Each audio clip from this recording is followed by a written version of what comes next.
Hai pejabat sih, kamu influencer, youtuber, selebgram atau tiktokers.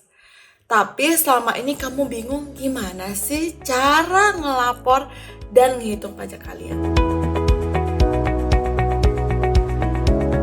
Hai guys, welcome back to my channel bersama aku Lucy Sutanto di channel Pajak Milenial. Di channel Pajak Milenial ini aku berbagi ilmu pajak, update perpajakan dengan bahasa yang awam banget, yang gampang banget buat kalian mengerti, terutama buat kalian yang generasi milenial. Dan sebelumnya aku mau say thank you banget buat kalian yang udah nonton video ini. Tapi sebelum kalian lanjut nih nonton videonya, ayo dong di subscribe buat kalian yang belum subscribe, dan jangan lupa buat komen, like, and share-nya juga ya. Dan jangan lupa nih aktifkan juga lonceng notifikasinya supaya kalian gak pernah ketinggalan lagi update perpajakan dari aku. Dan seperti biasa, karena ini adalah konten edukasi ya guys, jadi aku selalu ingetin ke kalian kalau nontonnya itu jangan di skip, jangan dicepet-cepetin. Karena kalau misalnya kalian cepet-cepetin, nge-skip ya awal doang, akhir doang, tengah gak ditonton gitu, yang ada kalian bukannya makin ngerti,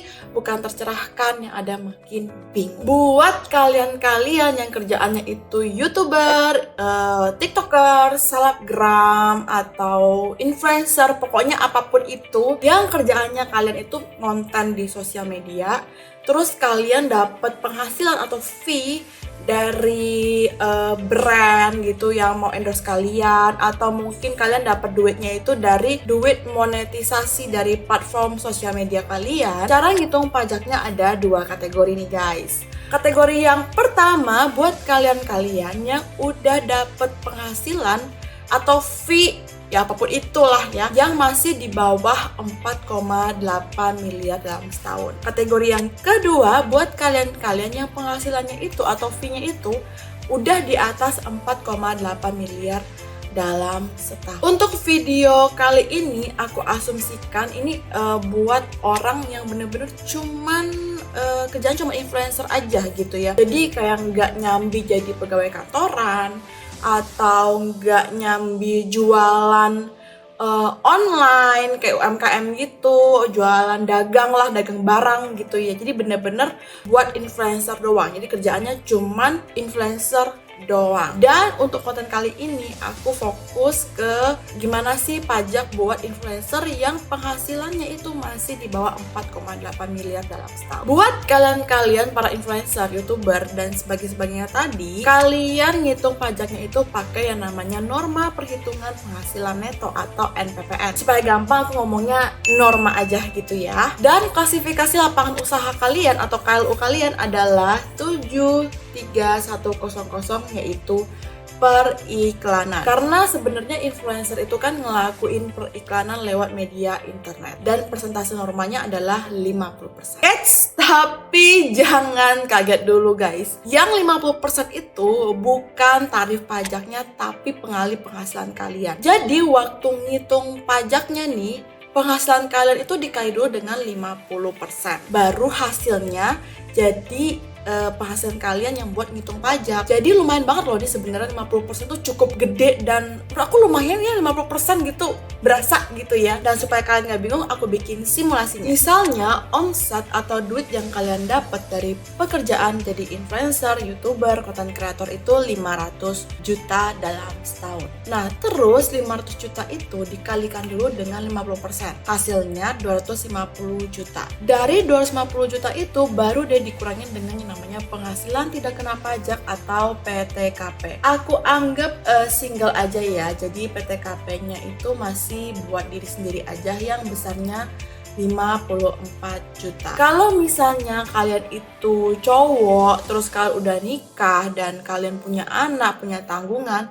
yang pastinya PTKP-nya itu beda ya, PTKP-nya pasti lebih gede lagi. Dan kalau misalnya PTKP kalian gede, semakin gede PTKP berarti pajak yang kalian bayar makin sedikit. Dan supaya gampang, aku anggap ini PTKP-nya buat diri sendiri aja. Jadi ceritanya orangnya ini belum nikah, belum punya tanggungan dan lain-lain. Setelah dapat penghasilan yang kena pajak, tinggal dikaliin aja pajak bertingkatnya. Aku anggap aja gak ada angsuran pasal 25 ya, karena orang ini ceritanya tuh baru tahun pertama hitung pakai norma dan gak ada kredit pajak apapun, gak dapet bukti potong dari manapun. Tapi kalau misalnya kalian nih ya, kalian influencer terus kalian dapat job dari perusahaan, harusnya sih perusahaan itu terbitkan bukti potong pasal 21 buat kalian. Buat kali ini anggap aja gak ada sama sekali kredit pajaknya ya.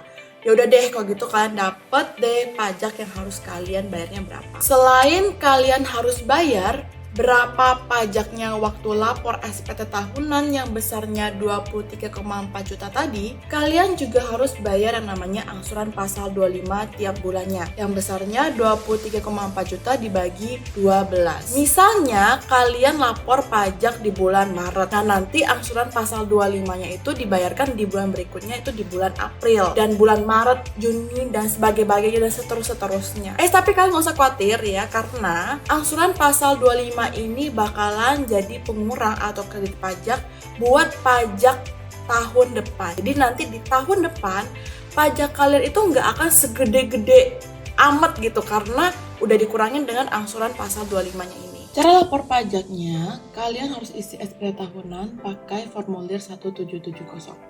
Sebelum mulai nih, pastikan kalau di bagian kanan atas kalian udah klik pencatatan. Habis itu, di lampiran 1701 bagian B.4 untuk jenis usaha pekerjaan bebas diisiin dengan penghasilan total dalam setahun yang 500 juta tadi, normal 50%, dan penghasilan netonya 250 juta. Masuk ke halaman induk SPT formulir 1770. Kalau kalian isi pakai e-form, itu di bagian A udah otomatis masuk penghasilan neto yang kita isi barusan yang 250 juta itu. Lanjut ke bagian B. Tadi kan ceritanya statusnya single ya, jadi penghasilan tidak kena pajak, diisi statusnya TK atau tidak kawin 0, ada tanggungan 0. Dan dapat deh pajak yang harus dibayarnya yaitu 23,4 juta. Jangan lupa di poin F nomor 21 itu ada angsuran pasal 25 tahun pajak berikutnya. Dicentang pilihan A dan dapat deh angka angsuran pasal 25 bulanannya yang besarnya 1.950.000. Oke guys, sekian share dari aku. Thank you so much for watching. Buat kalian yang masih bingung, boleh banget komen di video ini, atau kalian juga bisa DM aku atau direct message aku di Instagram aku @lucy.sutanto kalau emang komen kalian atau pertanyaan kalian gak mau kelihatan oleh semua orang. Oke guys, so aku berharap banget supaya video ini bermanfaat buat kalian-kalian yang membutuhkan, dan buat kalian-kalian yang ngerasa video ini bermanfaat buat kalian, ayo dong di-share juga ke teman-teman kalian yang membutuhkan. Thank you so much for watching. Takut pajak? Gak lagi dong ya. Salam pajak milenial. Dah.